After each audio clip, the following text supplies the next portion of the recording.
రాజధాని నగరం ఓఆర్ఆర్ పైన గేట్ వే ఆఫ్ హైదరాబాద్ పేరుతో అత్యంత ఎత్తైన ఐకానిక్ టవర్ను నిర్మించాలని ముఖ్యమంత్రి రేవంత్ రెడ్డి అధికారులను ఆదేశించారు. శనివారం తన నివాసంలో పురపాలక శాఖ అధికారులతో సమావేశమైన సీఎం మూసీ అభివృద్ధి పనులపై సమీక్ష జరిపారు. వివిధ ప్రాంతాల నుంచి నగరానికి వచ్చే పర్యాటకులకు స్వాగతం పలికేలా హైదరాబాద్ ముఖద్వారం ఉండాలని సీఎం పేర్కొన్నారు. దీన్ని హిమాయత్ సాగర్ గాంధీ సరోవర్ దగ్గర ఓఆర్ఆర్ పై గేట్ వే ఆఫ్ హైదరాబాద్ గా నిర్మించాలని ఆదేశించారు.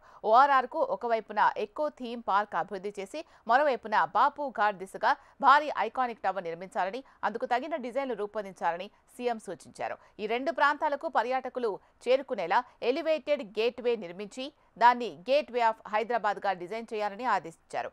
బాపు ఘాట్ చుట్టూ ఉన్న ప్రాంతాన్ని ప్రపంచ స్థాయి ప్రమాణాలతో ఆకట్టుకునేలా డిజైన్ చేయాలి అన్నారు. హిమాయత్ సాగర్ వద్ద అప్రోచ్ రోడ్ నుంచి అత్తాపూర్ వైపు వెళ్లేందుకు కొత్త ఫ్లైఓవర్ వంతెన నిర్మించాలని, గాంధీ సరోవర్ చుట్టూ ఈ వంతెన కనెక్టివ్ కారిడార్లా ఉండాలని చెప్పారు. విమానాశ్రయం నుంచి నేరుగా గాంధీ సరోవర్కు చేరుకునేలా కనెక్టివిటీ ఉండాలని స్పష్టం చేశారు.